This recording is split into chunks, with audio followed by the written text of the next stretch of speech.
చెప్దామా? హల్లెలూయా.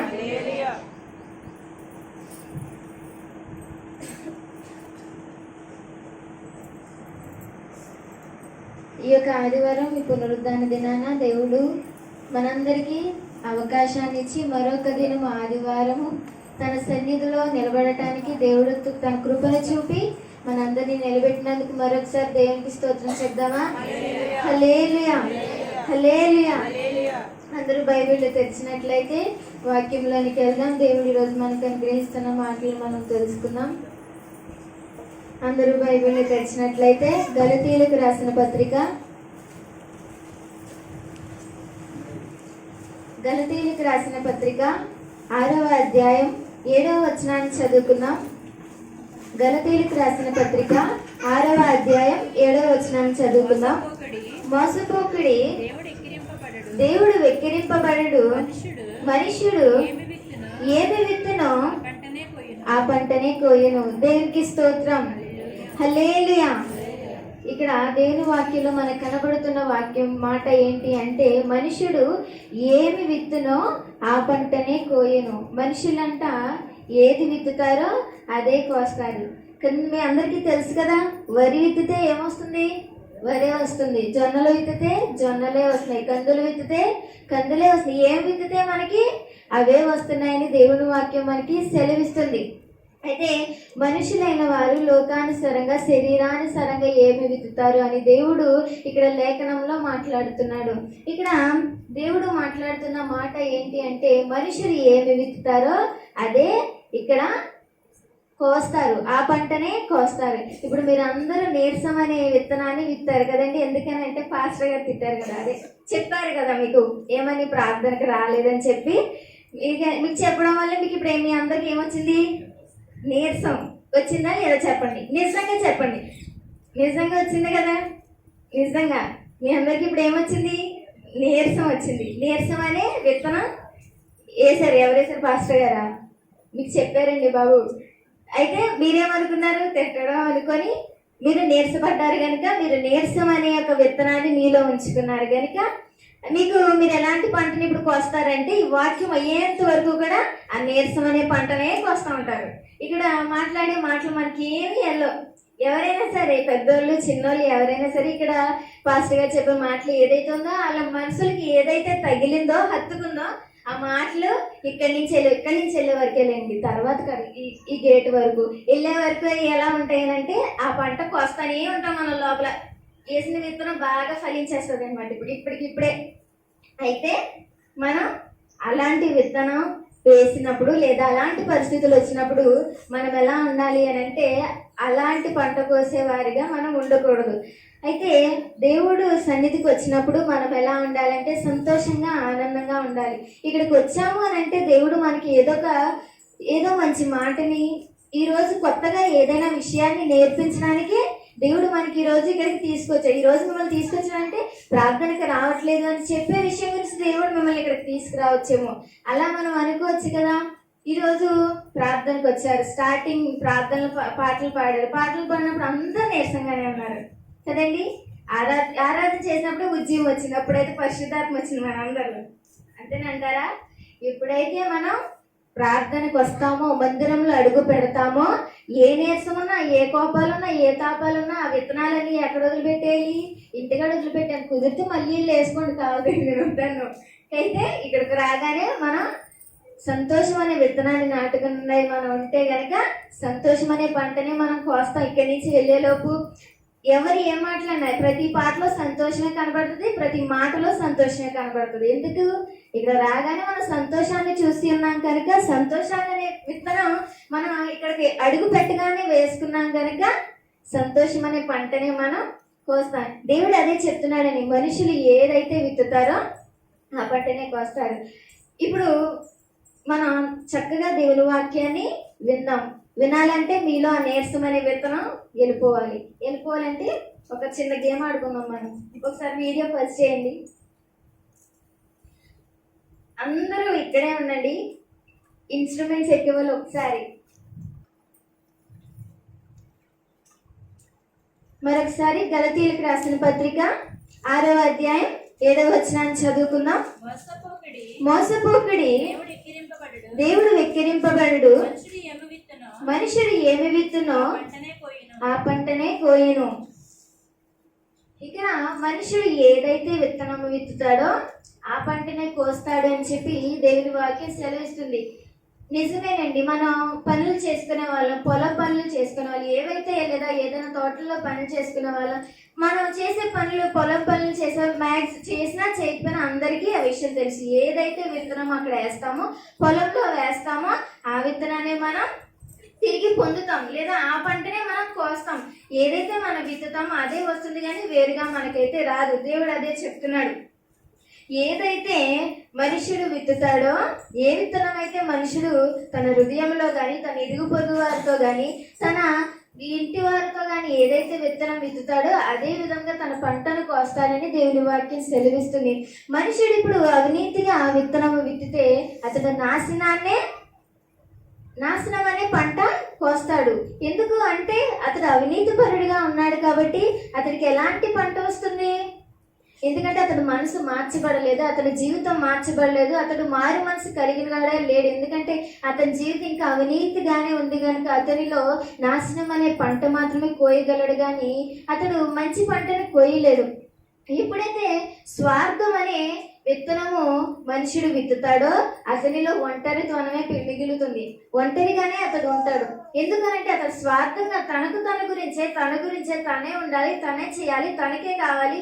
తన స్వార్థాన్ని గురించే తను చూసి ఎదుటివారు బాగుపడకూడదు. ఎదుటివారు చూస్తే వాళ్ళ వైపు వాళ్ళు ఏదైనా మంచిగా ఉన్నా తిన్నా వాళ్ళకి నచ్చదు. అంత స్వార్థంగా వాడు ఉన్నాడు కాబట్టి వారితో ఎవరు మాట్లాడరు. అంత స్వార్థపరులతో ఎవరైనా మాట్లాడతారండి?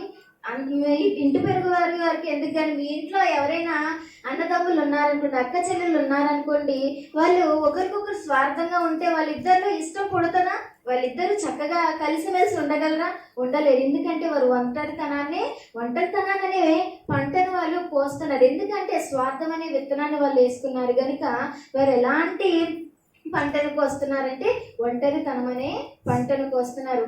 గర్వం అనే విత్తనం మనం ఇచ్చామనుకోండి, గర్వం వల్ల కూడా మన జీవితం నాశనం అవుతుంది. మనం ఎంత గర్వంగా ఎదురువారి పట్ల, మన జీవితాల పట్ల, మన పరిస్థితుల పట్ల మనం ఉంటామో అప్పుడు మనం నాశనం అనే పంటనే మనం కోస్తాం. లేదా అసూయ, మత్సర ఇలాంటివి ఏమైనా మనలో ఉన్నట్లయితే, అలాంటి విత్తనాలు మనం వేస్తున్నట్లయితే ఇతరుల పట్ల కానీ, మన సంఘ సభ్యుల పట్ల కానీ, బయట వారి పట్ల కానీ ఆ విధంగా మనం ఉంటే మనకు సమస్య అనే పంటను మనం కోస్తాం. ఎందుకనంటే అతడు అసూయగా ఉన్నాడు, అతనికి ఇంకొక వ్యక్తి అంటే నచ్చట్లేదు, అతడు బాగుపడటం అంటే నచ్చట్లేదు, అతడు మంచి మాటలు చెప్తుంటే అతనికి నచ్చట్లేదు కనుక అతను ఎలాంటి పంటను కోస్తాడంటే సమస్యలు. ఎటు చూసినా అతనికి సమస్యలే కనబడుతుంది. ఎందుకంటే చుట్టుపక్కల వారితో, ఇంటి వారితో, స్నేహితులతోనూ అతను ఎలా ఉన్నాడంటే అసూయగా ఉన్నాడు కనుక ఆ వ్యక్తి ఎలాంటి పంటను కోస్తున్నాడు అంటే సమస్యలు అనే పంటను కోస్తున్నాడు. ఒక వ్యక్తి సోమరితనం అనే పంటను వేసుకున్నాడు అనుకోండి, సోమరితనంగా చాలా లేజీగా ఏ పని చేయాలి. మనం పొద్దున్నే లేవగానే బద్ధకం వచ్చింది అనుకోండి, కొంతసేపు కూడా పని చేసుకోలేం. పొద్దున్న లేవగానే ఎనర్జెటిక్గా ఉంటే ఆ రోజంతా ఎంత పనైనా మనం చేసుకోగలం. కొంచెంగా సోమరితనం లేదు, కొంచెంగా కాసేపు చేద్దాంలే అని పక్కన పెడితే మనకి ఏమొస్తుంది? కొంచెం సోమరితనం వస్తుంది. అయితే మన పనుల గురించి కనుక ఎవరైతే ప్రతి దాని విషయంలో సోమరితనంగా ఉంటారో, తన పని తనకి చేసుకోవడానికైనా, ఇతరులకు సహాయం చేయడానికైనా, ఏ విషయానికైనా తన ఎంత లేజీగా ఉంటాడంటే తన చేతులు కూడా కడుక్కోలేనంత, తను తిన్నా చేయి తను కూడా కడుక్కోలేనంత పరిస్థితి, లెగలేనంత పరిస్థితులు అతడు ఉంటాడు కనుక అతడు అన్నీ కోల్పోతాడు. ఎందుకు? ఆయన అక్కడే ఉంటాడు, ఎక్కడికి వెళ్ళడు. ఎక్కడ కూర్చున్నాడు? ఎక్కడేసిన గొంగలు అక్కడే ఉంటుంది. ఎందుకు? అంత సోమరితనం, అంత లేజినెస్ అతనిలో ఉంటుంది. ఇంకా ఆయన దగ్గరికి ఏమొస్తాయి? ఆడ ఏం పని చేసుకోగలరు? ఏమీ చేయలేదు. ఆమెలోకి ఏమొస్తుంది? ఏమీ రాలేదు కనుక ఆమె అన్నీ కోల్పోతుంది. అతడు అన్నీ కోల్పోతాడు.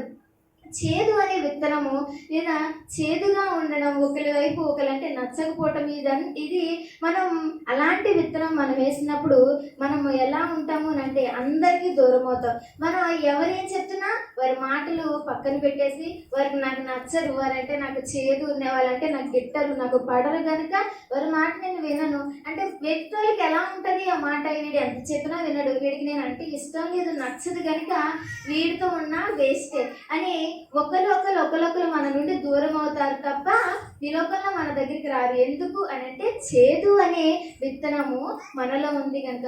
ఒకలంటే మనకి ఇష్టం లేదు, వారి మాటలు ఇష్టం లేదు, వారి ప్రవర్తన ఇష్టం లేదు, వారి చూపు ఇష్టం లేదు, నడవడి ఇష్టం లేదు, వారి పనులు ఇష్టం లేదు. అల్ని అంత చేదుగా మనం చూస్తున్నాం కనుక ఆ యొక్క ఏ విత్తనమైతే అతడు విత్తుతాడో అతడు కోసే పంట ఏదైతే ఉందంటే అందరినీ కోల్పోతూనే ఉంటాడు, కానీ ఎవరు తన దగ్గరికి రాడు. ఎందుకంటే అతడు ఇష్టపడట్లేదు కాబట్టి. ఏదైతే ధనాపేక్ష అనే విత్తనము విత్తుతారో, ధనాపేక్ష అనే విత్తనం ఏదైతే మనిషి విత్తుతాడో, ధనం కోసం పరుగులెడుతూ తిరుగుతూ ఎక్కడెక్కడో నడుస్తూ ఏవేవో చేస్తూ ఈ మనిషి ఆ విత్తనము వేసి ఆ పంట కోసం చూస్తాడో అతడు సమస్తము కోల్పోతాడని. ఎందుకు అంటే దేవుడు మనకి ఎంతవరకు కావాలో ఆయనకి తెలుసు. ఆయన ఎంత మనకి ఇవ్వాలో ఆయనకి తెలుసు, అంతవరకే మనకి ఇస్తాడు. లేదు నాకు ఈ రోజుకి దేవుడు ఒక ముద్ద అన్నం పెట్టాడంటే దానికంటే ఎక్కువ బిర్యానీలు ఆశిస్తే ఎలాగొస్తుంది మనకి? ఆ రోజు అన్నం కోరే మనకి ఇచ్చింది, దాన్ని తిని మనం ఏం చేయాలి? తృప్తి పొందాలి. అది మనకి చాలు. లేదు అంత కాదు, నేను ఇప్పుడు రోజు బిర్యానీ తెచ్చుకోవడానికి డబ్బులు సంపాదించాలంటే ఎక్కడి నుంచి సంపాదిస్తాం? అలాంటి పరిస్థితి, అలాంటి ధనాపేక్ష మనలో ఉంటే మనకున్న ఏదైతే ఆ కొంచెం ఉందో దాన్ని కూడా మనం కోల్పోతాం.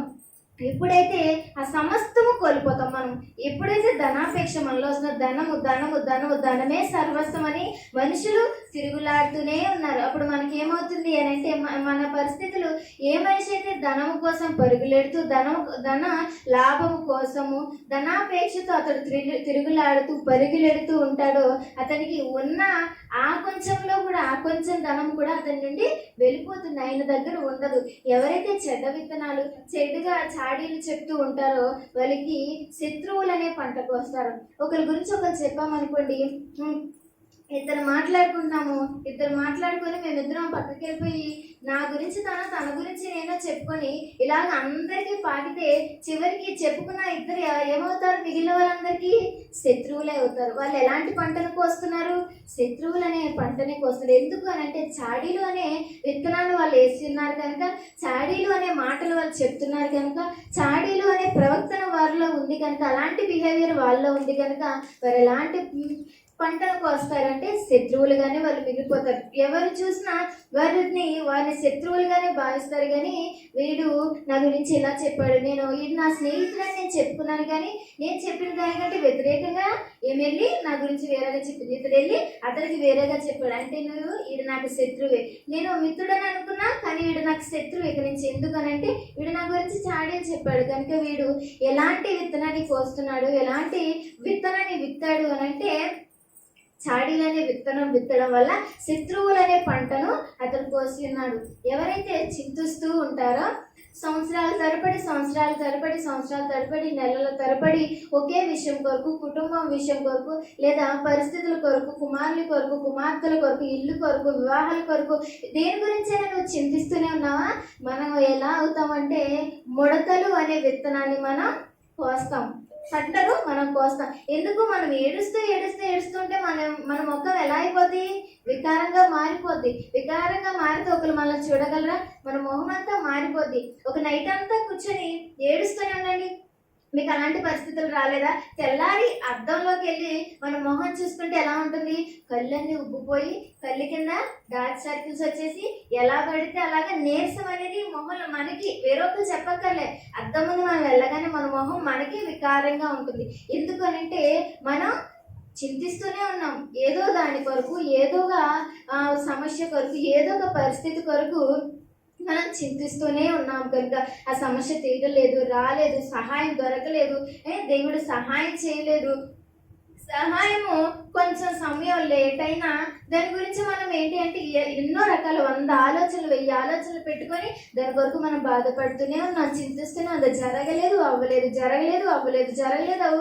అనుకొని ఏడుస్తూనే ఉంటే మన మొహం నిండా ముడతలు లేదా వికారము అనే పంటను కోస్తాము. కానీ మంచిగా మనము మహిమకరమైన మనసు కానీ మన ముఖము కానీ మనలో కనబడదు. ఎందుకు అంటే రాత్రంతా ఏడ్చి ఉదయకాలాన్ని మనం చూసుకుంటే మీరు ఎప్పుడైనా చూస్తున్నారా?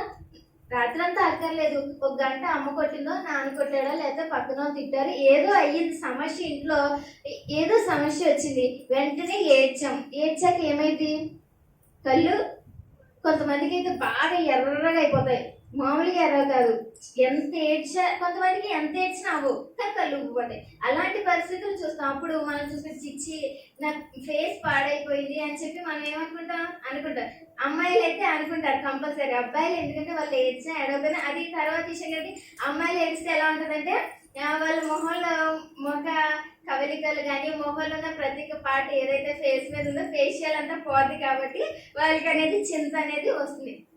మనం ఎప్పుడైతే చింతిస్తూ ఉంటామో ఒకే దాని విషయంలో, ఒకే పరిస్థితి విషయంలో, మనకి వికారము అనే పంటనే మనం కోస్తాం. వికారం అనే ఎందుకు అంటే మనం చింత అనే విత్తనం వేసుకున్నాం కాబట్టి, చింతిస్తూనే మనం ఉంటున్నాం కాబట్టి మనం ఎలాంటి పంటను కోస్తున్నాము అంటే వికారము, లేదా మన మొహమంతా ముడతలు కలిగిన విధముగా మనం కోస్తున్నాం. కనుక ఇప్పుడు మనం దేవునిలో ఆనందించాలి, దేవునిలో సంతోషించాలి, దేవునిలో మహిమకరమైన ముఖమును మనం దేవునిలో చూడాలి. అప్పుడు మనం ఎలాంటి పంటను కోస్తాము అంటే సంతోషకరమైన మహిమకరమైన పంటను మనం కోస్తాము. ఆ చింతిస్తూ మానేసి దేవుని సన్నిధిలో పెట్టి ప్రతిరోజు దాని గురించి అడిగి దాని గురించి జరిగిద్దా లేదా అని అపనమ్మకంతో కాకుండా స్థిరమైన విశ్వాసంతో బలమైన నమ్మకంతో మనము దేవునిలో అడిగినట్లయితే ఆ చింత మనలో ఉండదు. ఎందుకంటే మనలో నమ్మకం ఉంది, విశ్వాసం ఉంది కనుక మనం ఎలా అయినా దేవుడు చేస్తాడు. మనం ఎందుకు ఈ చింత అనే విత్తనాన్ని ఉంచుకోవడం అని చెప్పి సంతోషంగా విశ్వాసంతో దేవుని అడుగుతారు. బలముగా దేవుని అడగటం వల్ల వారి మహిమకరమైన మొహముతో వారి దేవుని సన్నిధిలో సంతోషిస్తారండి. మనం ఎక్కడ సంతోషించాలంటే మనం లోకంలో చింతించవచ్చు, లోకంలో మనకి వేదన కలగొచ్చు, బాధలు కలగొచ్చు. అయితే మన సంతోషము దేవునిలోకి వచ్చినప్పుడు మనం ఎంతో ఆనందపడిన వారిగా మన జీవితాలు మార్చబడినట్లుగా దేవుని వాక్యం నుండి మనకి సెలవిస్తుంది. నెహెమ్యా గ్రంథం తీయండి. నెహెమ్యా గ్రంథము 8వ అధ్యాయం, నెహెమ్యా గ్రంథము 8వ అధ్యాయం 10వ వచనాన్ని చదువుకున్నాం. అక్కడ మనకి ఆనందించడం వల్ల, యెహోవా యందు ఆనందించడం వల్ల బలము పొందుతామని దేవుని వాక్యం మనం సెలవిస్తుంది. ఎందుకు అంటే మనం దేవునిలో సంతోషిస్తున్నాం. ఈ చింతని ఏదైతే చింత ఉందో ఆ చింతను మనం తీసేస్తున్నాం కనుక మన సంతోషం అనే చింతను తీయగానే, చింత అనే విత్తనం మనం పారేయగానే, దాన్ని తీసివేయగానే సంతోషం అనే విత్తనాన్ని నాటగానే మనకి సంతోషమే వస్తుంది. ఎవరిలో అంటే దేవునిలో. మన నెహెమ్యా గ్రంథము 8వ అధ్యాయం 10వ వచనం ఆఖరి లైన్లో చదువుకుంటే మనకి కనబడుతుంది. ఆఖరి లైన్ చదువుకున్నామండి. మీరు దుఃఖపడకుడి, యెహోవా యందు ఆనందించుట వలన మీరు బలం పొందుదురు. ఎవరు వలన అంటే ఇక్కడ చింతిస్తాం వలన వాళ్ళు బలం పొందారండి? కాదు, వాళ్ళు దేవుని యందు ఆనందించడం వలన వారి దుఃఖాన్ని పక్కన పెట్టేశారు. దుఃఖాన్ని వారు పక్కన మానేశారు, పక్కన వదిలేసి వాళ్ళు ఏం చేస్తున్నారంటే దేవుని యందు ఆనందించడం వలన వారు సంతోషం అనే పంటను పోస్తున్నారు. మనకి ఫిలిప్పీయులకు రాసిన పత్రికలో ఎల్లప్పుడూ ఆనందించుడి, మరలా చెప్పుదును ఆనందించుడి. ఎవరి యందు ఆనందం అది? అక్కడ భక్తుడు ఎవరి గురించి రాస్తున్నారంటే దేవునిలో వారికి ఆనందం కలిగింది, దేవునిలో సంతోషం కలిగింది. వాళ్ళు దేవునిలో చింతించలేదండి, దేవునిలో చింత అనే విత్తనాన్ని వాళ్ళు వేసుకోలేదు, దేవునిలో సంతోషం అని ఆనందం అనే విత్తనాన్ని వేసుకున్నారు కనుక వారిలో ఆనందము లేదా సంతోషం అనే పంటను వారు కొయ్యగలిగారు. అలాగే 37వ కీర్తనలో కూడా మనం ఒక వచనాన్ని చదువుకుందాం. 37వ కీర్తన 4వ వచనాన్ని చదువుకుందాం. 37వ కీర్తన 4వ వచనం, యెహోవాను బట్టి సంతోషించుము, ఆయన నీ హృదయ వాంఛను తీర్చును. ఎవరిని బట్టి సంతోషించాలి? ఇక్కడ భక్తులు ఎవరిని బట్టి సంతోషిస్తున్నారు అని అంటే దేవుని బట్టే సంతోషిస్తున్నారు. దేవుని బట్టి సంతోషించడం వల్ల వాళ్ళు చింత అనే విత్తనాన్ని వాళ్ళ నుండి తీసేసి సంతోషం అనే విత్తనాన్ని వాళ్ళలో వేసుకోవడం ద్వారా వారికి సంతోషం అనే పంటని వాళ్ళు కోసారు, సంతోషంగా వాళ్ళు ఉన్నారు. అయితే ఇక్కడ మనం మరికొన్ని విషయాలు, దేవుని మనం ఏదైతే విత్తుతామో ఆ విధంగా మన పంటను కోస్తామని దేవుని వాక్యం సెలవిస్తున్నాయి కనుక ఎప్పుడైతే మన లోకం నుండి వేరుపడి మన జీవితాన్ని మార్చుకొని దేవునిలో మన విత్తనాన్ని వేసుకుంటామో అప్పుడు మన పరిస్థితులు ఎలా ఉన్నాయో, లేదా భక్తుల పరిస్థితులు ఎలా ఉన్నాయో, వారి స్థితిగతులు ఎలా ఉన్నాయో మరికొన్ని కొన్ని విషయాలు మనం చూసుకున్నాం. ముందుగా లోకంలో ఉన్నప్పుడు మనం అవినీతిని వేస్తే నాశనం వచ్చింది, స్వార్థం వేస్తే ఒంటరితనం వచ్చింది, గర్వం వేస్తే నాశనం వచ్చింది. ఇలా లోకంలో మనం వేసిన విత్తనం ఏదైతే ఉందో దానికి తగిన ఫలము లేదా దానికి తగిన పంట కోసం. అయితే లోకంలో వేసిన పంట, లోకంలో వేసిన విత్తనం, లోకంలో పోసిన పంట ఏదైతే ఉందో అది స్థిరము కాదు. అది మన జీవితాలని నాశనం చేసే విధంగా, మన జీవితాన్ని చెరుపు విధంగా ఉంటుంది. కానీ దేవునిలో ఎప్పుడైతే మనం మార్చుకొని దేవునిలో విత్తనం మనం వేసుకుంటామో, దేవునిలో నిలబడతామో, దేవునిలో మన పంట కొయ్యాలి అనే ఆలోచన కలిగి ఉంటామో అప్పుడు మన జీవితాలు వేరుగా ఉంటాయి. ఎప్పుడైతే మన జీవితాలు మార్చుకుంటామో అప్పుడు మన యొక్క పరిస్థితులు, మనం వేసిన విత్తనము ఏ విధంగా ఫలిస్తుందో, మార్చబడినాక మన జీవితాలు మారు మనసు కలిగాక, మన హృదయాలు మార్చుకున్నాక, మన జీవితాలు మార్చుకున్నాక, దేవునిలో మార్చుకున్నాక మనం ఎలాంటి విత్తనం వేస్తే ఎలాంటి పంటను కోస్తామో మనం బైబిల్లో ఉన్న వ్యక్తుల నుండి, భక్తుల నుండి మనం తెలుసుకున్నాం. ఆదికాండము 41వ అధ్యాయము, ఆదికాండము 41వ అధ్యాయము 42వ వచనాన్ని చదువుకుందాం. 41వ అధ్యాయము 42వ వచనాన్ని, 43వ వచనాన్ని చదువుకుందాం. మరియు ఫరో తన చేతినున్న తన ఉంగరము తీసి యోసేపు చేతిని పెట్టి సన్నపు నారబట్టలు అతనికి తొడిగించి అతని మెడకు బంగారు గొలుసు వేసి తన రెండవ రథము మీద అతని నెక్కించెను. అప్పుడు వందనము చేయుడని అతని ముందర జనులు కేకలు వేసిరి. అట్లు ఐగుప్తు దేశమంతటి మీద అతని నియమించెను. ఇక్కడ మనకి ఎవరు కనబడుతున్నారండి? యోసేపు. తెలుసండి మీకు యోసేపు ఎవరు? విన్నారా? మనం ఎవరు కనపడుతున్నారు అక్కడ మనకి?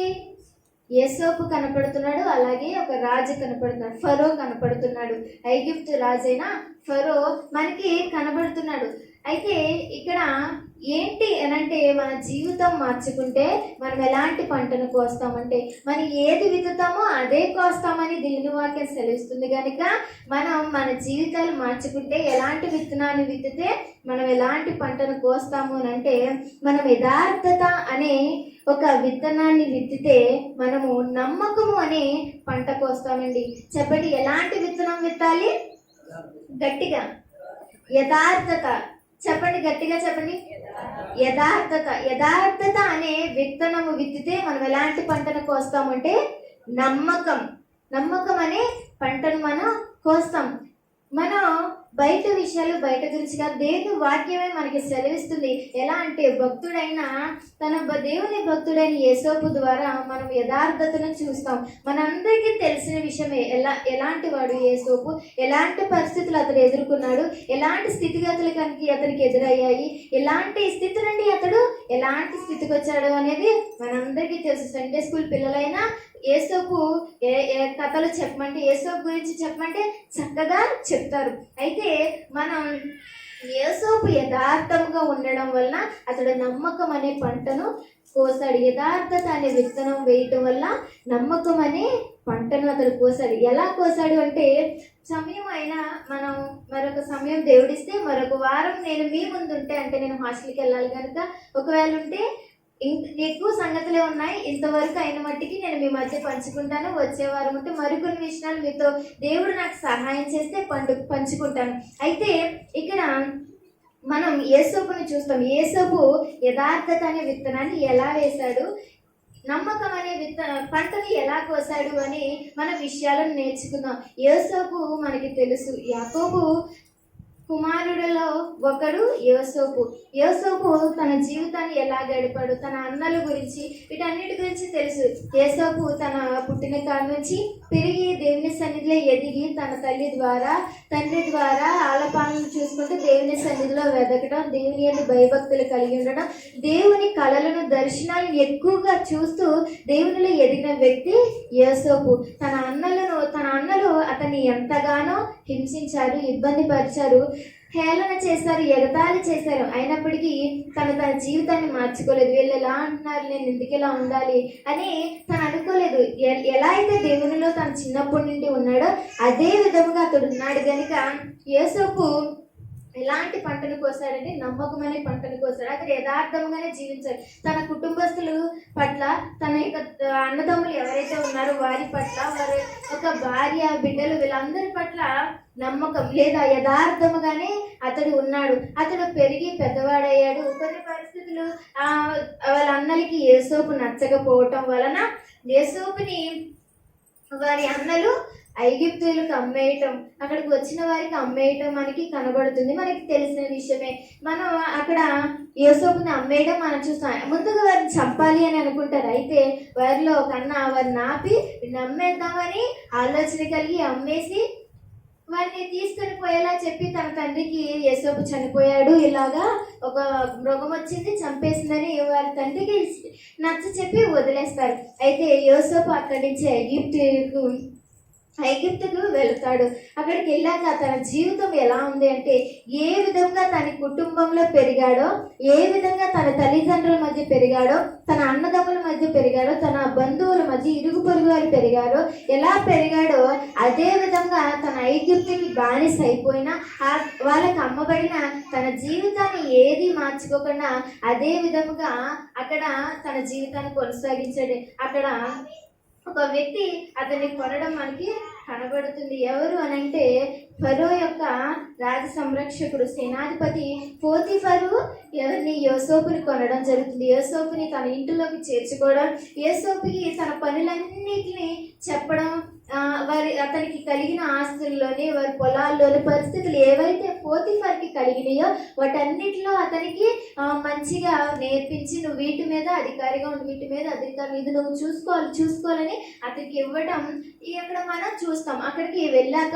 పోతీఫర్ కుటుంబం యోసేపు ద్వారా ఆశీర్వాదకరంగా ఉందని దేవుని వాక్యంలో మనకి సెలవిస్తుంది. దేవుని వాక్యం మనకి చెప్తుంది. 39 ఆదికాండం 39లో మనం చదివితే మనకి అక్కడ ఈ యొక్క సంఘటన మనకు కనపడుతుంది. పోతీఫర్ యోసేపు సంఘటనలు మనకి కనబడతాయి. అయితే తన యోసేపు వల్ల దేవుడు పోతీఫర్ కుటుంబాన్ని ఆశీర్వదించాడు. ఎందుకు ఆశీర్వదించాడు అంటే యోసేపు యథార్థంగా ఉన్నాడు, యథార్థంగా తన జీవితాన్ని కొనసాగించాడు, యథార్థంగా తను నడిచాడు. కాబట్టి అతడు తన దేవుని సన్నిధిలో అతడు ఏ విధంగా తన జీవితాన్ని కొనసాగించాలనుకున్నాడు, ఏ విధంగా ఉండాలనుకున్నాడో ఆ విధంగానే ఉన్నాడు. కనుక యోసేపుని బట్టి పోతీఫర్ ఇంటిని, తనకున్న ఆస్తుపాస్తుల్ని దేవుడు ఆశీర్వదించాడు. అయితే పోతీఫర్ భార్య ఇతన్ని చెడు దారిలోకి తీసుకెళ్లాలని తనకి ఆలోచన కలిగి, ఎందుకనంటే యోసేపు అందమైన వాడిగా, రూపు కలిగిన వాడిగా, చక్కని వాడిగా కనపడటం వల్ల ఆమె చెడు ఉద్దేశాలు కలిగి, చెడు ఆలోచన కలిగి అతన్ని ఇబ్బంది పెట్టినట్టుగా మనకి కనబడుతుంది. ఆదికాండం 39వ అధ్యాయం 8వ వచనాన్ని మనం చదువుకుందాం. 8-9 వచనాలు చదువుకుందాం. అయితే అతడు ఒప్పక నా యజమానుడు తనకు కలిగినదంతయు నా చేతికి అప్పగించిన కదా, నా వశమున తన ఇంటిలో ఏమి ఉన్నదో అతడు ఎరుగడు. ఈ ఇంటిలో నాకంటే పైవాడు ఎవడునూ లేడు. నీవు అతని భార్యమైనందున నిన్ను తప్ప మరి దేనిని నాకు అప్పగింపక ఉండలేదు. కాబట్టి నేనిట్లు ఇంత ఘోరమైన దుష్కార్యము చేసి దేవునికి విరోధముగా పాపము పట్టుకుందునని తన యజమాని భార్యతో అనెను.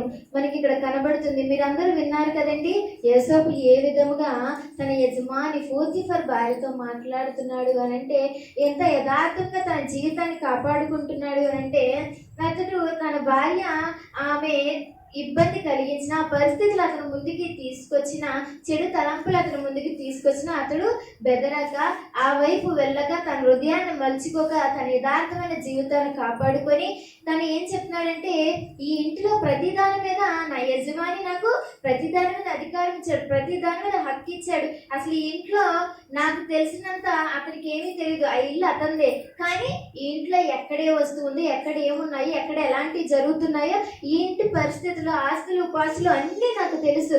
కానీ ఆమెతో అన్నాడు, నిన్ను మాత్రం నాకు ఇవ్వలేదు, నీ మీద నాకు అధికారం ఇవ్వలేదు కనుక నేను ఇలాంటి పాపము చేయను, నా దేవుని దృష్టికి నేను చెడు పాపము చేయను, నేను ఇలాంటి పాపం చేసి కట్టుకోనని చెప్పి యోసేపు మాట్లాడుతున్నాడు. తను మాట్లాడిన రీతిని బట్టి అతడు ఏ విధమైన విత్తనము అతడు చిన్ననాటి నుండి విత్తుకున్నాడో, లేదా ఏ విధమైన విత్తనం దేవునిలో మార్చుకున్నాక, దేవునిలో లేదా ఆయన మారు మనసు పొందాక దేవునిలో ఉన్నాక ఎలాంటి విత్తనాలు విత్తడం వల్ల అతడు ఎలా ఉన్నాడు అని అంటే, యథార్థత అనే విత్తనం అతనిలో ఉండడం వలన అతడు ఎలాంటి చెడు పరిస్థితులు వచ్చినా, ఎలాంటి సాతాను అడ్డంకులు వచ్చినా, లోకం అతని మీదకి రమ్మని పిలుస్తున్నా కానీ అతడు వెనుకకి వెళ్ళాడు. అయితే తర్వాత ఆమె విధంగా అతనికి సహకరించలేదని, చేయలేదని తిరిగి ఆమె అతని మీద నిందలేసి చెరసాలలో పోతిఫర్ పెట్టించడం ఇదంతా మనకి తెలిసిందే.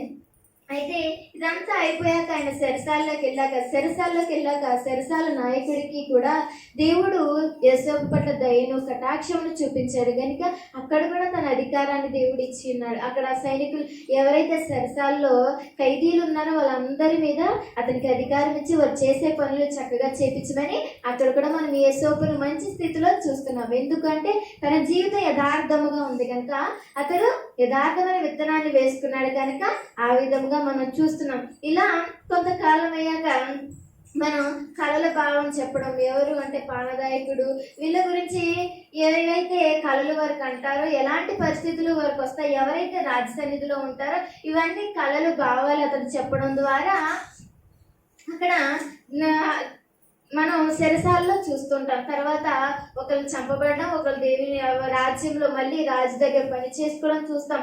ఎవరైతే రాజ సన్నిధిలోకి మళ్ళీ తిరిగి వెళ్ళి పని చేసుకున్న వ్యక్తి ఉన్నాడో ఆ వ్యక్తికి ముందే యోసేపు చెప్తాడు, నన్ను జ్ఞాపకం చేసుకుని నువ్వు రాజు దగ్గరికి వెళ్ళాక నా గురించి చెప్పు, నేను ఇలా ఉన్నాను అని చెప్తే అతడు మర్చిపోతాడు. కానీ రాజుకి కళలు వస్తాయి. రాజుకి కొన్ని కళలు రావటం వల్ల, దర్శనాలు రావడం వల్ల ఆ కళల భావం ఎవరు చెప్పలేరు. ఏ యొక్క అక్కడున్న ఎలాంటి పరిస్థితి శాస్త్రవేత్తలు ఎవరైనా ఆ యొక్క రాజ్యంలోనో ఎవరు చెప్పలేరు. అయితే ఆ సమయంలో ఎవరైతే దేవుని అక్కడ రాజ్యంలో రాజు దగ్గర పనిచేస్తున్న వ్యక్తి ఎవరైతే మరణాపాయం నుండి తప్పించబడ్డాడో ఆ వ్యక్తి రాజు దగ్గరికి వెళ్ళి, రాజా ఆ రోజు ఇలా జరిగింది, మా ఇద్దరిని మీరు చెరసాల్లో వేశారు, అయితే ఒకటి చంపేదని ముందే మా కళలు ఇలా వచ్చినాయి. యోసేపు అనే వ్యక్తి పోతిఫర్ ఇంట్లో చేశాడు, అతడు చెరసాల్లో ఉన్నాడు. అయితే అతడు చెప్పాడు, అతడు ఎలాంటి భావమైనా చెప్తాడు, అతడు దేవుని బిడ్డ అంటే వెంటనే ఫరో అతన్ని తీసుకురమ్మన్నా, అతన్ని తీసుకొచ్చి అతన్ని మంచిగా దేవుని అక్కడ ఫరో ముందు నిలబెట్టడం, అక్కడ ఫరో కళలు చెప్పాక యోసేపు దేవుని సన్నిధిలో అడిగి తిరిగి మళ్ళీ కళల భావం చెప్పడం ఇదంతా మనకి కనబడుతుంది. ఈ కళల భావం చెప్పాక యోసేపు పరిస్థితి ఎలా ఉంది అంటే చాలా మారిపోయింది. అతడు ఎలాంటి స్థితి నుంచి వచ్చాడు అని అంటే, తన జీవితం యథార్థమైంది, తన జీవితం నమ్మకమైంది, తన దేవుల్లో మంచిగానే ఉన్నాడు. అయితే తనకు కలిగిన అవరోధాలు, అడ్డంకులు, పరిస్థితులు అన్నిటినీ యథార్థంగా నీతిగా జయించుకుంటూ వచ్చాడు కనుక ఇప్పుడు అతన్ని నమ్మి యోసేపుని మీద నమ్మకం ఉంచి ఫరో తన తర్వాత రాజుగా యోసేపుని నియమించే వ్యక్తిగా ఇక్కడ నిలబెట్టినట్టు మనకి కనబడుతుంది. మరొకసారి 41వ అధ్యాయం 42, 43 వచనాలు మరొకసారి చదువుకుందాం. మరియు ఫరో తన చేతినున్న తన ఉంగరము తీసి యోసేపు చేతిని పెట్టి సన్నపు నారబట్టలు అతనికి తొడిగించి అతని మెడకు బంగారు గొలుసు వేసి తన రెండవ రథం మీద అతన్ని ఎక్కించెను. అప్పుడు వందనము చేయడని అతని ముందర జనులు కేకలు వేసేది. ఇక్కడ చూస్తున్నారు కదా, యోసేపు ఎలాంటి స్థితిలోకి అతడు వచ్చాడంటే తన యథార్థమైన జీవితాన్ని అతను కాపాడుకున్నాడు. యథార్థకరమైన యథార్థత అనే విత్తనాన్ని అతడు వేసి ఉన్నాడు కనుక అతడు ఆ రాజ్యంలో ఆ రాజు దగ్గర నమ్మకం అనే పంటను కోసాడు కనుక అతడికి ఎక్కడున్నాడు అని అంటే రాజు తర్వాత రాజ సింహాసనం మీద, రాజు తర్వాత అక్కడ ప్రతి ఒక్క రాజ్యంలోనికి ఆ రాజ్యంలో ప్రతి ఒక్క పరిస్థితులకి అతడు రాజుగా నియమింపబడ్డాడు. దేవునికి స్తోత్రం చెప్దామా? హల్లెలూయా.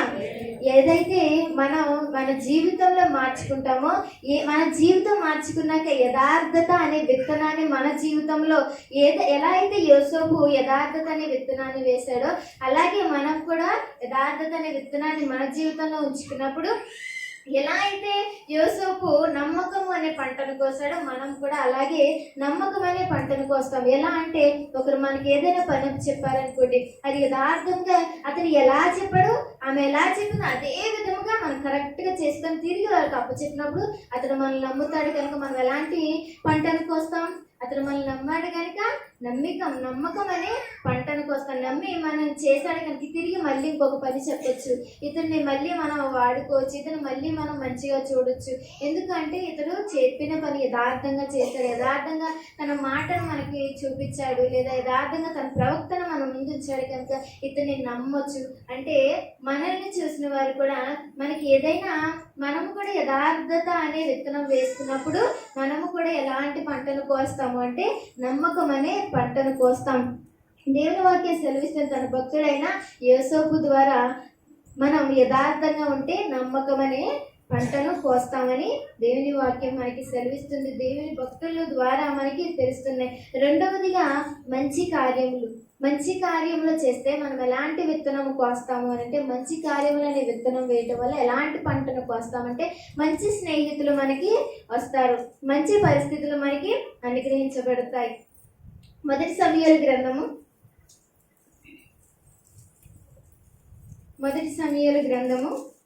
18వ అధ్యాయం, మొదటి సమూయేలు గ్రంథము 18వ అధ్యాయం 1వ వచనాన్ని చదువుకుందాం.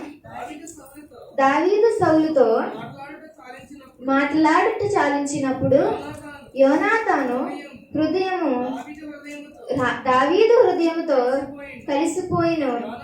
యోనాతాను దావీదును తన ప్రాణ స్నేహితునిగా భావించుకొని అతన్ని ప్రేమించెను.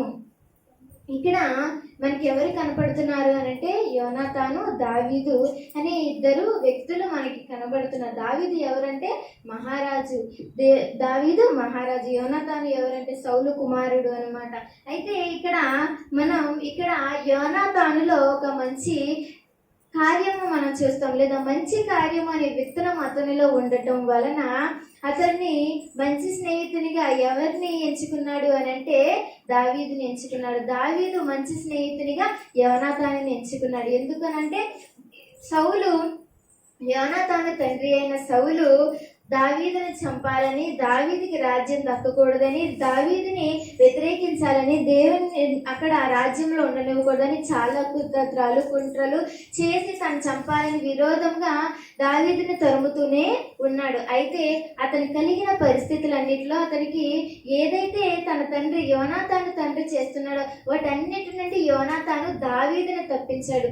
ఎందుకు అని అంటే దావీదులో ఉన్న మంచితనము అతనికి తెలుసు, దావీదులో ఉన్న మంచి కార్యము తెలుసు. దావీదు ఒకవేళ రాజు అయితే ఏమవుతుంది, దేవుడు దావీదునే రాజు చేయాలనుకుంటున్నాను, నేను సౌలు తర్వాత కుమారుని అయితే నేను అవ్వచ్చు, కానీ నేను అవ్వడం దేనికి ఇష్టం లేదు కనుక దావీదే రాజు అవ్వాలని అతడు మంచి ఆలోచన కలిగి ఉన్నాడు. మంచి కార్యం తలపెట్టాలని, దావీదుని ఎలా అయినా రాజ్య సింహాసనం ఎక్కించాలి, అతడే రాజు అవ్వాలని అతడు కోరుకున్నాడు. కనుక తన తండ్రి యోనాతాను తండ్రి ఎన్ని పన్నాగాలు పన్నినా ప్రతి ఒక్కటి తెలుసుకొని దావీదుకి చెప్పాడు. ఇదంతా చెప్పగలేదు, సమయం అవుతుంది కనుక మనం ఇంకొక విషయాన్ని కూడా చెప్పుకొని ముగించుకుందాం. ఇంకా సమయం ఉంటే లేదా మళ్ళీ ఒక తరుణం ఇస్తే దేవుడు మళ్ళీ మాట్లాడుకుందాం. అయితే యోనాతాను దావీదు యొక్క స్నేహ బంధము మనకి ఇక్కడ కనబడుతుంది. ఎందుకు అనంటే యోనాతానులో ఉన్న మంచి కార్యం ఏదైతే ఉందో అది దావీదు యోనాతానుతో స్నేహము చేసే విధముగా అతని హృదయములు కలిసిపోయేంత స్నేహితులుగా చేసేలా చేసింది. ఎందుకు అనంటే యోనాతాను అలాంటి పరిస్థితుల నుండి దావీదుని కాపాడాడు. అతని తండ్రి ఇక్కడి నుంచి చంపాలనుకున్నాడు కనుక నువ్వు అక్కడికి పారిపో, అక్కడ వచ్చి ఆ కొండ మీద ఉన్నాడు కనుక మీకు ఎందుకు వచ్చాయి, ఇలాగా చాలా పరిస్థితుల నుండి చాలా అడ్డంకుల నుండి తనకు కలిగిన ప్రతి దాని నుండి యోనాతాను దావీదును తప్పిస్తూనే ఉన్నాడు. కనుక అతని మంచి కార్యం అనే విత్తనం యోనాతానులో ఉంది కనుక అతనికి ఎలాంటి పంట కోస్తున్నాడంటే మంచి స్నేహితుడనే పంట కోస్తున్నాడు. అతను మంచిగా ఉన్నాడు కనుక దావీదు కూడా అతనితో మంచిగా ఉన్నాడు. అలాగే తను కూడా ఎలా అయితే తను యోనాతాను మంచి కార్యం చేశాడో, యోనాతాను ఎలా అయితే మంచిగా తన స్నేహితుని దావీదు నన్ను యోనాతాను ఎలా కాపాడాడు, ఎలాంటి పరిస్థితుల నుంచి కాపాడాడు, ఎలాంటి సిచ్యువేషన్స్ వచ్చినప్పుడు ఆయన నన్ను పక్కకి తీసుకెళ్ళాడు, ఇవన్నీ నన్ను కాపాడాడు. తండ్రి చంపడానికి వస్తుంటే నన్ను ఇలా వెళ్ళమన్నాడు, ఇలాంటి సలహాలు ఇచ్చాడు.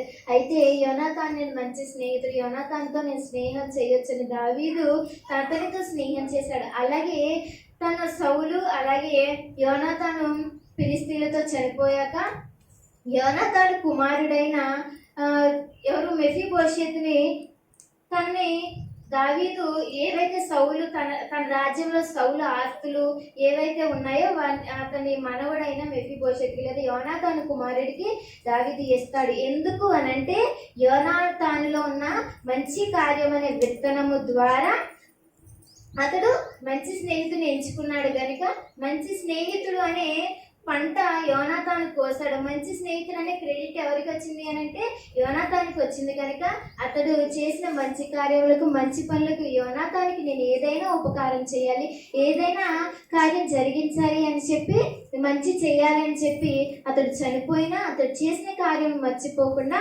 యోనాతానికి నేను సహాయం చేయాలి, యోనాతాను నాకు చేసిన ఉపకారం బట్టి నేను ప్రతి ఉపకారం తీర్చుకోవాలి అని చెప్పి అతడు తన యోనాతాను కుమారుడైన మెఫీబోషెతును తన రాజ్యంలోనికి తీసుకొని వచ్చి అతని భోజనం బల్ల దగ్గర అతడు ఉన్నంతకాలం భోజనం తినమని చెప్పి సౌలు ఆస్తులు ఏవైతే ఉన్నాయో అతనికి తిరిగి అతనికి ఇచ్చినట్లుగా మనకి కనబడుతుంది. ఆ యొక్క లేఖనం కూడా మనం చదువుకున్నాం. 2 సమూయేలు గ్రంథం 9వ అధ్యాయం 9వ అధ్యాయం అంతా మనకి ఈ యొక్క పరిస్థితి దావీదు మెఫీబోషెతు యొక్క సంఘటనలు పరిస్థితులే మనకు కనబడతాయి. అయితే నేను ఒక వచనాన్ని చదివిస్తాను. 3వ వచనాన్ని చదువుకుందాం.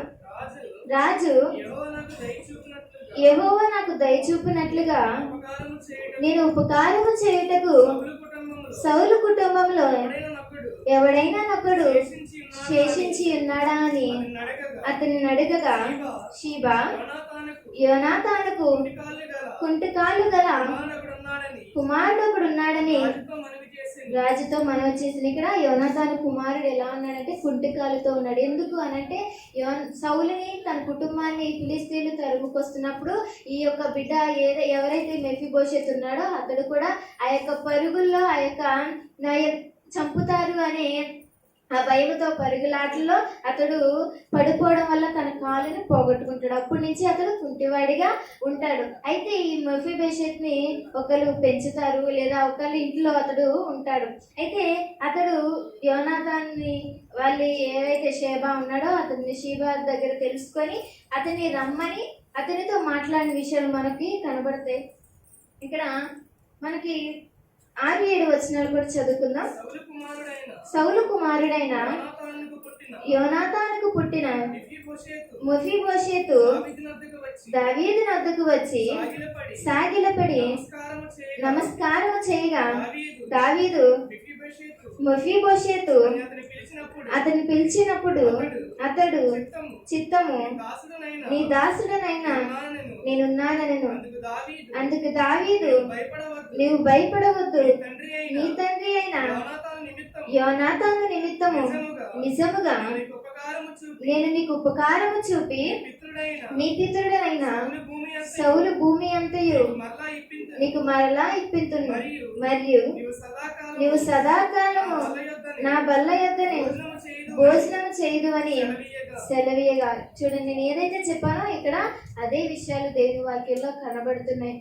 అక్కడ దావీదు మెఫీబోషెతుతో మాట్లాడడం, ఏదైతే అతని ఆస్తులు తన తాతగారి ఆస్తులు ఏవైతే ఉన్నాయో ఎందుకు అని అంటే యోనాతాను చేసిన మంచి కార్యం అనే విత్తనం ఏదైతే ఉందో అతడు విత్తాడో దావీదు ద్వారా అతను మంచిగా తనకి మంచి స్నేహితుడు అనే పంటను కోసాడు కనుక అతన్ని కోల్పోయినా అతను చనిపోయినా తన కుటుంబానికి ఉపకారం చేయాలని అతన్ని మర్చిపోకుండా తన కుమారుడిని తీసుకొచ్చి తన కుమారుడి పరిస్థితిని అర్థం చేసుకొని ఏవైతే తన తాతలు వాళ్ళ తండ్రుల ఆస్తులు పాస్తులు ఏవైతే ఉన్నాయో తిరిగి అతనికి ఇచ్చేసి, అలాగే దావీదు భోజనం చేసే భోజనం దగ్గర ఉన్నంత కాలము భోజనం చేయమని అతడు చెప్పి ఉన్నాడు. ఎందుకు అనంటే యోనాతానులో ఉన్న మంచి కార్యము అనే విత్తనము దావీదు చేత మంచి స్నేహితుడు అనిపించుకోవడానికి అనే పంటను యోనాతాను కోసి ఉన్నాడు. ఎప్పుడైతే మనం మంచి కార్యములు చేస్తామో, మంచిగా మన జీవితాలు ఉంచుకుంటాం, ఒకరి పట్ల మంచిగా ఆలోచిస్తామో అప్పుడు అందరూ మనకి మంచి స్నేహితులు అవుతారు. లేదు వీళ్ళు నాకు నచ్చరు, నేను వీళ్ళతో మాట్లాడను, నేను వీళ్ళతో ఉండను, వీళ్ళంటే నాకు గిట్టరు, వీళ్ళు ఉన్న ప్లేస్కి నేను రాను, వీళ్ళుంటే నేను మాట్లాడను, వీళ్ళు చేసే పనులు నేను చేయను, వీళ్ళు ఉన్న చోటకి నేను వెళ్ళను, వీళ్ళు వస్తే నేను రాను అంటే ఎప్పుడైతే మనం ఆ విధంగా ఉంటామో మనం లోకానుసారమైన విత్తనం విత్తాం, కానీ మారు మనసు పొందిన విత్తనము మనలో ఉండదు. మార్చబడిన మంచి కార్యములు చేసే విత్తనం మనలో ఉండదు. అప్పుడు మంచి స్నేహితులు మనకి రారు. ఎప్పుడైతే మనం మాట్లాడమో వాళ్ళొద్దు, వీళ్ళొద్దు, ఆమొద్దు, అతడొద్దు అని ఎప్పుడైతే మనం అనుకుంటామో అప్పుడు మనకి ఎవరు స్నేహితులు ఉండరు, ఎవరు మనతో మాట్లాడరు, ఎవరు మనతో ఉండరు. అలా కాదు, వాళ్ళు మనకి ఏం చేసినా అపకారమే చేసినా ఉపకారం ఎప్పుడైతే చేస్తామో, ఎప్పుడైతే ఎందుకు అంటే మంచి కార్యం అనే విత్తనం మనలో ఉంటుంది కనుక వాళ్ళు అపకారం చేసినా మనం ఉపకారమే చేస్తాం. అప్పుడు తిరిగి సంవత్సరాలు దాటినాయి, నెలలు దాటినాయి, తరాలు దాటినాయి, ఏమైనా అయినా ఏదో ఒక రోజున అతడు మంచి స్నేహితుడిగా తిరిగి మనకి మారతాడు. అతడు అంతేగాని మనం ముందే అతడు నచ్చడు, అతడి ప్రవర్తన నచ్చట్లేదు, అతడి యొక్క పరిస్థితులు నచ్చట్లేదు అని ఆలోచించి అతనితో మాట్లాడకుండా అతనికి దూరంగా ఉండి లేదా ఆమెకు దూరంగా ఉండి ఆమెతో మాట్లాడకుండా ఆమెతో వెళ్ళకుండా అప్పటి వరకు మంచిగా ఉండే పరిస్థితుల వల్ల దూరం అవటం వల్ల ఇవన్నీ ఎవరి అంటే లోకానుసరమైన విత్తనములు మనలో విత్తుకోవడం వల్ల వాళ్ళతో మాట్లాడాలనిపించదు, వాళ్ళ దగ్గరికి వెళ్ళాలనిపించదు, వారితో ఉండాలనిపించదు. వారి పక్కన నడిస్తేనే మనకి ఎలా ఉంటుంది, గంగిలు ఎత్తినట్టు ఉంటుంది. అంత విధమైన విత్తనం వాళ్ళు విత్తుకుంటారు కనుక వారు ఎలాంటి పంటను కోస్తారంటే తిరిగి తర్వాత అలాంటి పంటనే కోస్తారు. ఇంకొకరు వచ్చి వారిని అదే విధంగా చూస్తారు. అప్పుడు వాళ్ళకి అర్థమవుతుంది. అయితే ఇక్కడ యోనాతానులో మనం నేర్చుకోవాల్సింది ఏంటి, యోనాతాను ఎలాంటి విత్తనం విత్తాడు అని అంటే మంచి కార్యం అనే విత్తనాన్ని విత్తడం వల్ల మంచి స్నేహితుడు అనేక పంటను కోసాడు. మంచి స్నేహితుడు అనిపించుకోవడానికి తిరిగి తన కుటుంబానికి ఉపకారం చేసే విధముగా అతడు తన జీవితాన్ని ఉంచి ఉన్నాడు. కాబట్టి ఉంచి ఉండేలాగున అతడు మనకి కనబడుతున్నాడు. అలాగే మూడవదిగా ఈ యొక్క వాక్యం మనం చెప్పుకొని ముగించుకుందాం. దీనత్వము అనే విత్తనము మనం వేసినప్పుడు మనం గొప్పతనం అనే పంటని కోస్తాం. మనలో దీనత్వము ఉండాలి, దీనంగా మనం ఉండాలి, దీనత్వమైన ప్రవర్తన మనలో ఉండాలి. అంటే ఉంటే లేదా విత్తనం మనలో ఉంచుకుంటే మనం వేసుకుంటే గొప్పగా మనం ఆశీర్వదింపబడతాం, గొప్పగా మన జీవితాలు ఉంటాయి, గొప్పగా ఉంటామనే పంటను మనం కోస్తాం. ఎస్తేరు గ్రంథం 2వ అధ్యాయం, ఎస్తేరు గ్రంథం 2వ అధ్యాయం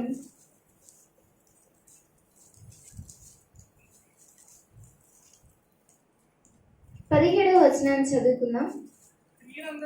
స్త్రీలందరికంటే రాజు ఎస్తేరును ప్రేమించెను, కన్యలందరికంటే ఆమె అతని వలన దయా దాక్షిణ్యములు పొందెను.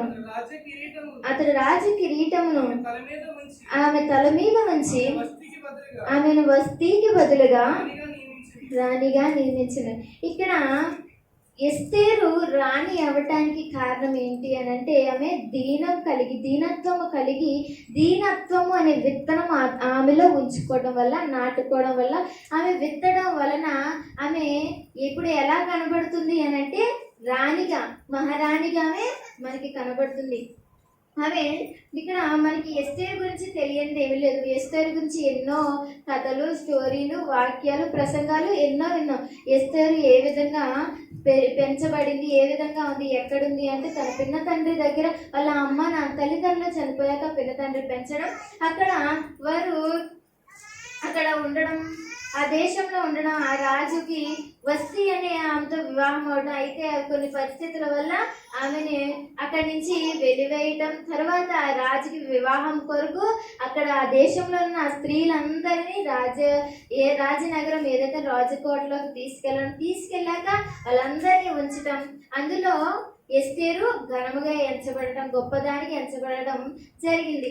ఎందుకు అనంటే ఎస్తేరులో దీనత్వము కనిపించింది గనుక, ఎస్తేరు దీనత్వము కలిగి ప్రవర్తించింది కనుక, దీనముగా ఆమె తన జీవితాన్ని నడిపించుకుంది కనుక, అక్కడ ఎలా అయితే తన పినతండ్రి పెంచాడో, ఎలా అయితే తన పినతండ్రి దగ్గర తన పొరుగు వారి దగ్గర ఉందో, తను అక్కడి నుండి వెళ్ళాక కూడా రాజకోటలో ఉన్నాను కదా, నన్ను ఎవరు చూడరు, అందరిలానే నేను ఉంటే బాగుంటుంది లేదా బాగుంది ఇలాగే ఉండొచ్చు అని ఆమె అనుకోలేదు. కానీ ఆమె ఏ విధంగా తను పెంచబడిందో అదే విధముగా తను రాజకోటలోకి వచ్చాక కూడా అదే విధంగా ఉండటం వలన, ఆమె దీనత్వం కలిగి ఉండటం వలన దేవుని ఆమెపై దయ చూపి, లేదా దేవుని దయ రాజులో ఉంచి, రాజు ఆమె దయ చూపి ఆమెని రాణిగా ఉంచడం. అక్కడ ఉన్న పరిస్థితులందరూ, అక్కడ ఎప్పుడైతే ఎస్తేరు రాజకోటలో అడుగు పెడుతుందో అక్కడికి స్త్రీలందరూ, ఎవరైతే కన్యకలు అందరూ అక్కడికి వస్తారు. అందరినీ ఒక షండుడికి అక్కడ ఎవరైతే చూసుకుంటారో వాళ్ళందరినీ ఒక గదిలో, ఒక ప్రదేశానికి, ఆ కోటలో ఒక చోటకి తీసుకెళ్ళి అందరి నుంచి ఎవరి ప్రదేశాలకి, ఎవరి చోట్లకి వాళ్ళకి ఇచ్చేసి ఉన్నప్పుడు ఎస్తేరుని ఎలా చూశారు అని అంటే, అది ఎత్తైన స్థానంలో మంచి స్థలం ఇచ్చినట్లుగా మనకి కనబడుతుంది. అక్కడ ఆ షండుడు లేదైతే ఆ వ్యక్తి ఏదైతే వాళ్ళ స్త్రీలను చూసుకునే వ్యక్తి ఉన్నాడో ఆ వ్యక్తి ఎస్తేరుని హెచ్చుగా ఉంచి, ఎస్తేరుకి అక్కడ కూడా దేవుడు ఆమెలో దయ నుంచి, దేవుడు వారిలో దయ నుంచి ఆమెను మంచిగా చూసినట్లుగా మనకి కనబడుతుంది. అలాగే ఆమె ఏదైతే ఆమె టైం వచ్చిందో, రాజు దగ్గరికి వెళ్ళవలసిన సమయం వచ్చిందో, ఆ టైంలో కూడా ఆమె ఏ విధంగా తన అలంకరించుకున్న దాని గురించి బైబిల్లో మనకి చాలా చక్కగా దేవుడు వివరించున్నాడు. ఎందుకు అనంటే ఆమె అలంకరణ గురించి కూడా దేవుడు ఇచ్చిన్నాడు అనంటే, ఆమె ఆ విధంగా అలంకరించుకుంది, ఆ విధముగా అంత దీనముగా ఉంది కనుక, అంత అక్కడ ఉన్న వాళ్ళందరూ అక్కడ ఉన్న ప్రత్యేక సుగంధ ద్రవ్యాలు కానీ వాటన్నిటినీ వాళ్ళు కావాలి తీసుకున్నారు. ఎందుకు అక్కడ కావాల్సిన వాళ్ళు ఇస్తారంటండి. వాళ్ళకి రాజు దగ్గరికి వెళ్ళి వాళ్ళు వచ్చే వరకు వాళ్ళకి ఏమి కావాలో ప్రతి ఒక్కటి స్త్రీలు ఏది అడిగితే, ఆ కన్యకలు ఏది అడిగితే వాళ్ళకి ఇవ్వాల్సిందే. అలాగే కానీ ఎస్తేరు అడగలేదు, ఏదైతే వాళ్ళు ఇచ్చారో అదే తీసుకుంది. రాజు దగ్గరికి వెళ్ళే సమయంలో కూడా ఎలా అయితే ఆమెను రెడీ చేశారో, ఎలా అయితే ఆమెని తయారు చేశారో అలాగే ఆమె వెళ్ళింది. కానీ నాకు ఇది పెట్టండి అది పెట్టండి అని కాకుండా చాలా దీనంగా ఆమె వెళ్ళింది. కాబట్టి దేవుడు రాజుల తన దయ నుంచి ఎస్తేరుని రాణిగా ఉంచడానికి దేవుడు కృప చూపి ఉన్నాడు. అయితే ఎస్తేరులో దీనత్వం మనం చూసాము. ఎస్తేరులో దీనత్వం మనకు కనబడటం వల్ల ఆమె గొప్ప రాణిగా, గొప్పగా ఆమె ఉండటం, గొప్పతనం అనే పంటను ఆమె కోసింది. ఎందుకు అనంటే ఆమెలో దీనత్వం అనే విత్తనము విత్తుకోవడం వల్ల మనము కూడా ఏదైతే దీనత్వం అనే విత్తనం విత్తుకుంటామో మనం కూడా గొప్ప స్థితిలో ఉంటాం. మనం కూడా గొప్పగా ఉండే పరిస్థితులకి దేవుడు మనల్ని తీసుకెళ్తాడు. ఆ విధంగా అలాంటి పంటను కోసేవారిగా మనకి తెలుస్తుంది, దేవుడు ఉంచుతాడు. మనందరికీ మదర్ తెరీసా తెలుసు కదండి. మదర్ తెరీసా గురించి చాలా చక్కగా చెప్పుకుంటాం. ఆమె వివాహం కూడా చేసుకోకుండా రోగులకి, అనాథులకి చాలా సేవ చేసింది కదండి.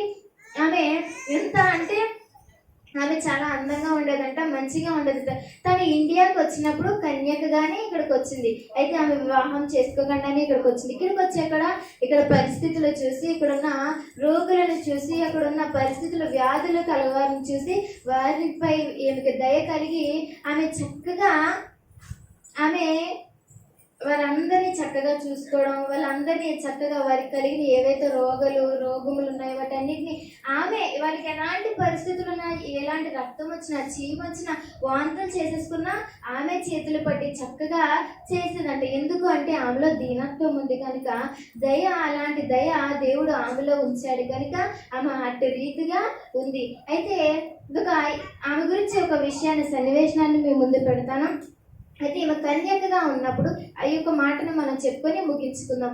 ఆమె కన్యకగా ఉన్నప్పుడు, మదర్ తెరీసా కన్యకగా ఉన్నప్పుడు ఇక్కడికి వచ్చినప్పుడు తను ఒక గృహాలు తీసుకొని లేదా ఒక ఇల్లు తీసుకొని ఒక ఎక్కడ ఎవరైతే బాగోలేదో, ఎవరైతే వ్యాధులు కలవాళ్ళు, కుష్ఠ రోగులనో లేకపోతే ఏయో సమస్యలు వ్యాధులు ముట్టుకొని వ్యాధులు అంటరాని వ్యాధులు ఏవైతే ఉన్నాయో వారందరినీ కూడా ఉంచి చక్కగా ఆమె చేస్తుంది. అయితే ఆమె యవన వయసు కలిగిన ఆమె అయితే అక్కడ యవన కాలంలో ఆమె చక్కగా పనిచేస్తూ అక్కడ అందరితో మంచిగా ఉంటూ వారికి భోజనం పెడుతూ తినిపిస్తూ వారికి బాధలు ఏవైతే వాళ్ళు అలాంటి పరిస్థితులు ఉన్నప్పుడు ఎవరికైనా బాగోలే ఏ కుష్టి వచ్చినంత వరకు ఏం చేస్తారు, వెలివేసేసేవారు, బయటికి గెంటేస్తారు. అలాంటి వారిని కూడా ఆమె తీసుకొని మా తల్లిదండ్రులు మా పిల్లలు మమ్మల్ని వదిలేశారు, మా తల్లిదండ్రులు మమ్మల్ని వదిలేశారు, మా బంధువులు మమ్మల్ని చూడడానికి రాలేదు, అయినా నీవెవరో మాకు తెలీదు, అయితే మమ్మల్ని నువ్వు ఇలా పోషిస్తున్నావు ఇలా చూస్తున్నావు అని వాళ్ళు అందరూ ఆమె దగ్గర ఏడవటం ఇదంతా జరుగుతుంటుంది. అలాగే అలా జరుగుతున్న సమయంలో అక్కడ ఆ ప్రదేశంలో ఆ ఊరిలో లేదా ఆ యొక్క వీధుల్లో ఎవరైతే ముగ్గురు మగవారు ఎవరైతే ఉన్నారంట. అయితే కుర్రవాళ్ళు ఆమె యవనస్తురాలుగా ఉంది కాబట్టి ఆమెను పాడు చేయాలని, ఆమెని ఇబ్బంది పెట్టాలని ఆమె దగ్గరికి రావటం ఆమె వాళ్ళు అనుకుంటారు. ఈమె ఎందుకంటే చాలా రోజుల నుంచి ఆమెని చూస్తున్నారు, ఆమె వచ్చిన కాడి నుంచి ఆమె పరిస్థితులు ఎందుకు ఆమె చక్కగా అందంగా ఉండేదంటండి. అలాగే ఆమెను చూసి ముగ్గురు కుర్రవాళ్ళు మాట్లాడుకొని సమయం చూసుకొని ఎవరు లేనప్పుడు వెళ్దామని ఒక రాత్రి అలాగే అనుకొని వచ్చారంటండి. వస్తే వాళ్ళు ముగ్గురు వచ్చి ఆమె పడుకుందో లేదా ఏం చేస్తుందో చూసి అప్పుడు మనం ఆ లోపలికి వెళ్ళడానికి ట్రై చేద్దాం, అప్పుడు మన పని కానిద్దాం అన్నట్టుగా వాళ్ళు మాట్లాడుకోవడం జరిగింది. అయితే వాళ్ళు ఆమె ప్రదేశానికి రావటం మనకి అక్కడ ఉంటుంది. వాళ్ళు వచ్చి ఆ ఇల్లు లేదా ఎక్కడైతే ఆమె తీసుకునే ప్రదేశం వాళ్ళ దగ్గరే ఉండేది, ఎవరైతే రోగులు ఉన్నారో వాళ్ళ దగ్గరే ఉండేది కనుక అక్కడికి వచ్చి వాళ్ళు ఒకళ్ళు కింద వంగుంటే ఒకళ్ళు పైకెక్కి ఆ గదిలో ఏమవుతుందో అనేది చూస్తూ ఉండేవారంటండి. అయితే ఒకడు వంగుంటే ఒకడు పక్క నుంచున్నాడు, ఒకడు వంగున్న వాడి మీద ఎక్కి చూస్తున్నాడట. చూస్తుంటే ఆమె ఏం చేస్తుంది, పడుకుందా లేదా, ఇప్పుడు తర్వాత ఏం చేయాలని దానికోసం ఒకడు ఎక్కితే మిగిలిన ముగ్గురు మాట్లాడుకుందాం అనుకొని ఎక్కి చూశాడంట. ఒకడు చూసి ఏం మాట్లాడట్లేదు, అక్కడ దిగట్లేదు ఎక్కట్లేదు. ఏంట్రా దగ్గర మాట్లాడరు, అసలు ఏం చేస్తున్నాడు, పడుకుందా ఉందా, అసలు గదిలో ఉందా, ఏంట్రా మాట్లాడు ఏంటి అని అంటే ఆడికి కోపం వచ్చేసరి నువ్వు దిగి నేను ఎక్కుతానని వంగున్నవాడు నుంచొని ఎక్కునోడిని నేను వంగమని చెప్పి మళ్ళీ వీడు ఎక్కడంట. అతడే ఎక్కి అతడు కూడా చూస్తున్నాడు, అతడు కూడా ఏం మాట్లాడతలేదు, అతడు కూడా ఏ చలనం లేకుండా ఏంట్రా చెప్పరా, ఆడు మాట్లాడు నువ్వు చెప్పరా, అసలు ఏం చేస్తుంది, అది ఎలా ఉంది, మాట్లాడరేంటా అని మూడో వ్యక్తి మాట్లాడు, మీరు దగ్గర నేను చూస్తాను, మీరు అసలు ఏం మాట్లాడుతుంది, ఎందుకు వచ్చినట్టు మీరు ఇక్కడ కానీ వాళ్ళు అనుకుంటుండగా మూడో వ్యక్తి కూడా ఎక్కి చూస్తాడు. అయితే అక్కడ ఆమె ఏం చేస్తుందంటే రాత్రులు పగలు నిద్రపోకుండా వారి గాయాలు కట్టడం, వాళ్ళు ఏడుస్తున్నారంటే వాళ్ళు ఏవైతే హింసలు ఆ నొప్పులకి బాధలకి ఆ కురుపులకి చాలా ఒక్కరు కాదండి అంతమందిని ముందు పెట్టుకొని ఎవరి దగ్గరికి ఆమె వెళ్ళి ఓదారుస్తుంది. వాళ్ళందరూ బాధ ఒక్కతే ఇద్దరు ముగ్గురిని ఆడవాళ్ళని పెట్టుకొని వాళ్ళతో పాటు చక్కగా ఆమె సేవ చేస్తుంది. అయితే వారందరి బాధను ఆమె తీరుస్తుంది. వాళ్ళందరూ గొల్లుమని ఏడుస్తున్నారు, మమ్మల్ని వదిలేశారు, వాళ్ళు వదిలేశారు, మాకు తోబొట్టువులు ఉన్నారు, కన్నవాళ్ళు ఉన్నారు, వాళ్ళు ఉన్నారు, వీళ్ళు ఉన్నారు, వీళ్ళందరూ మమ్మల్ని వదిలేశారు, అయితే నువ్వెవరో ముక్కు మొహం తెలియదు, మమ్మల్ని చేర్చుకున్నా ఎలా చేశాను ఆ నొప్పులకి ఆ బాధ ఇవన్నీ ఆమె పంచుకోవటం వాళ్ళు విన్నారంటే ఒకరి తర్వాత ఒకరు వాళ్ళు అప్పుడు మాట్లాడుకొని చిచ్చి ఇలాంటి వాళ్ళని మనం ఇలా చేయాలనుకుంది, ఇలాంటి బుద్ధి మనకి ఎందుకు పుట్టింది, ఎంత చక్కగా ఉందో, ఎంత ఆమె అసహించుకోవట్లేదు, వారిని చూసి చీ అనుకోవట్లేదు, ఎంత చిరాగ్గా వాళ్ళు ఉన్నారో, వారి బట్టల్లో కానీ వారి మాటలో కానీ వారు కూర్చోవడం కానీ ఎంత చిరాగ్గా ఉన్నారో, అయినా సరే ఆమె అసహించుకోకుండా వాళ్ళని చక్కగా చూసుకుంటుంది. ఇలాంటి ఆమెను చూసా మనం ఇలా అనుకున్నామని చెప్పి వారి ముగ్గురు ఆ రాత్రి వాళ్ళని అనుకొని అక్కడి నుంచి వెళ్ళిపోయి తెల్లారి ఎక్కడైతే ఆ ముందు ఆ యొక్క ప్రదేశానికి వచ్చి తలుపు కొట్టి అంటున్నారంట, మేము కూడా మీతో పాటు సేవ చేస్తాము, మా ముగ్గురిని నీ శిష్యులుగా చేర్చుకుంటావా అని చెప్పి వాళ్ళు అడిగారంటండి. అయితే ఆమె అంటుందంట, ఎందుకు మీరెవరు అసలు ఎందుకు రావాలనుకుంటున్నారు అని. ఎందుకంటే వారు మగవారు కాబట్టి వారిని అడిగినామే ఎందుకు రావాలనుకుంటున్నారు, ఏంటి ఏమైంది అని అంటే వాళ్ళు జరిగిన విషయం అంతా ఆమెకు చెప్పారంట. అయితే ఎందుకు అని అంటే మనమున్న దీనత్వం బట్టి, మనమున్న పరిస్థితిని బట్టి ఎదురువారు మార్చబడతారు. మనం మారలను ఇంకొకరి దాంట్లో చూపించి వాళ్ళు మారలేదంటే ఎలా కుదురుతుంది? మనం గొప్పగా ఉండాలి, మనలో చెడుతనం ఉంది, మనలో మంచి కారం లేదు, మనలో దీనత్వం లేదు, మనలో మంచి తనము లేనప్పుడు ఇంకొకళ్ళు మనం గొప్పగా ఉండాలి, వాళ్ళ దాంట్లోనేమో తప్పులు చూపిస్తాము. అయితే మనలో మంచితనం లేకుండా, మనలో దీనత్వం లేకుండా ఇంకొకళ్ళు బాగుండాలి, లేదా ఇంకొకళ్ళ దాంట్లో మనం వేలెత్తి చూపించడం వలన అది మనకి ఇబ్బంది. అయితే ఇక్కడ మన మదర్ తెరిసాలో కూడా దీనత్వం అనే మంచితనాన్ని ఆమెలో కనబడుతుంది. అయితే ఆ విధంగా ఆమె చూసినప్పుడు చూడగానే ఆ ముగ్గురు వ్యక్తులు మార్చబడినట్లుగా మనకి ఉంది. అయితే ఇక్కడ ఎస్తేరు కూడా మనకి అలాగే కనపడుతుంది. ఎస్తేరు రాజు దగ్గరికి వెళ్ళటానికి చాలా ఇబ్బంది అయింది. అప్పుడు రాజుల దగ్గరికి ఎప్పుడు పడితే అప్పుడు వెళ్ళటానికి లేదు, భార్య అయినా ఆమె వెళ్ళటానికి లేదు. ఇప్పుడు నీ భర్త దగ్గరికి ఎవరైనా ఆపమంటే నువ్వు ఆగుతావా? నువ్వెవరు ఆగడానికి, నువ్వెవరు ఆగడానికి? నేను నా భర్త దగ్గరికి వెళ్తున్నా, లేదు నా భార్య దగ్గరికి వెళ్తున్నా నువ్వు చెప్తావు. కానీ అప్పుడు అలా కాదు. ఎన్ని సంవత్సరాలైనా నెలలైనా అతడు పిలిచే వరకు ఆ రాణులు ఎవరైతే ఉన్నారో వాళ్ళ దగ్గరికి వెళ్ళటానికి లేదు. అలాంటి పరిస్థితిని ఎదుర్కొని ఆమె అక్కడ ఉంది. అక్కడ ఆమెని ఎంచుకుని ఆ విధంగా అలాంటి పరిస్థితులను కూడా ఆమె ఎదుర్కొన్నట్లుగా, ఆ పరిస్థితుల్లో కూడా ఆమె దీనత్వం కలిగిన వారిగా ఉన్నట్లుగా మనకు కనబడుతుంది. ఎలా అయితే మనము ఏదైతే విత్తుతామో, మనుషులు ఏదైతే విత్తుతారో ఆ పంటనే కోస్తామని దేవుని వాక్యం మనకు చెప్తుంది. మనుషులమైన మనము ఎలాంటి స్థితిలో మనమున్నా, ఎలాంటి విత్తనము మనలో ఉందో ఆ విత్తనమును బట్టే మనం కోస్తాం. మన స్వార్థం అనే విత్తనము మనలో ఉందా, మన ఎదుటి వాళ్ళని కూడా స్వార్థం అనే పంటనే మనం కోయగలుగుతాం. ఏదైతే మనం విత్తుతామో అదే ఎదుటి వారి నుంచి కూడా మనకు తగ్గుతుంది. మనలో మంచి అంటే ఎదురు వాళ్ళు కూడా మనకి చెడ్డ చేయాలనుకున్న ఒకనొక రోజున వారు మార్చబడి మంచిగా మారుతారు. లేదు, నీలో చెడ్డ ఉన్నంత కాలం ఇంకొకరి దగ్గర నుంచి మంచి కోరాలంటే అది నీ పొరపాటు, నీ తప్పు. ఎందుకు అంటే నీ విత్తనం వేరు, నీ మనసులో ఉన్న విత్తనం వేరుగా ఉంది. అయితే ఈ దినాన దేవుని వాక్యం సెలవిస్తుంది ఏంటి అని అంటే, మన యథార్థత అనే విత్తనం విత్తినప్పుడు నమ్మకం అనే విత్తనము లేదా పంటను మనం కోస్తాం. యథార్థత అనే విత్తనము విత్తినప్పుడు నమ్మకం అనే పంటను కోస్తాం. మంచి కార్యము అనే పంటను లేదా విత్తనము విత్తినప్పుడు మనం మంచి స్నేహితులను పొందుకునే పంటను కోస్తాం.